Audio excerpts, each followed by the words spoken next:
TTD పీఠాధిపతి వచ్చి పోయాక వేములవాడ రాజరాజేశ్వర స్వామి ఆలయ విస్తరణ పనులు వేగం పుంజుకుంది. రాజరాజేశ్వర స్వామి ఆలయంలో భక్తుల దర్శనాలను ఆలయ అధికారులు నిలిపివేశారు. కార్తీక మాసం తొలి రోజున వచ్చిన భక్తులను బలవంతంగా బయటకు పంపించి ఆలయానికి 3 వైపులా ఉన్న ద్వారాలను మూసివేశారు. గుడి ముందు ప్రచార రథంపై భక్తులకు దర్శనం కల్పిస్తున్నారు. దేశంలో పారిశ్రామిక వృద్ధిలో ఇతర రాష్ట్రాలకు రోల్ మోడల్ గా నిలుస్తున్న తెలంగాణలో మరిన్ని పెట్టుబడులు పెట్టాలని ఆస్ట్రేలియా ప్రధాన కేంద్రంగా కార్యకలాపాలను నిర్వహిస్తున్న దిగ్గజ సంస్థ ఒరికా ప్రతినిధులను మంత్రి శ్రీధర్ బాబు కోరారు.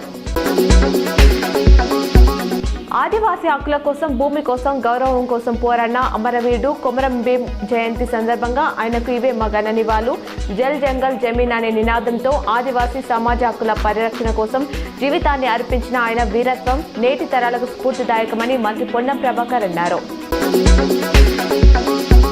ఆకాశాన్ని తాకిన గొండు జాతి గౌరవం, ఆదివాసీ స్వాభిమాన జ్వాలను రగిలించిన వీరుడు, జల్ జంగల్ జమీన్ కోసం పోరాటం చేసిన ధీరుడు, నిజం నిరంకుశ పాలనకు వ్యతిరేకంగా అగ్గిపిడుగుల చెలరేగిన గిరిజన ప్రతాప కొమరం భీం జయంతి సందర్భంగా ఆ మహానీయునికి ఇవే మా ఘననివాళులు అర్పించిన కేంద్ర మంత్రి Bandi Sanjay.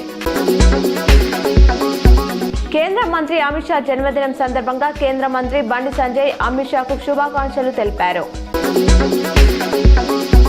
Congress party black mail కు పాల్పడుతుందని కేంద్ర మంత్రి బండి సంజయ్ హెచ్చరించారు. విద్యార్థులతో కాంగ్రెస్ పార్టీ చెలగాటం ఆడుతుందని బండి ఆరోపించారు. ఉస్నాబాద్ ప్రభుత్వ ఆసుపత్రిని రాష్ట్ర బీసీ సంక్షేమ శాఖ మంత్రి పొన్నం ప్రభాకర్ పరిశీలించారు. అక్కడ ఉన్న దుర్గంధ పరిస్థితులు పట్ల అధికారులతో మంత్రి మండిపడ్డారు.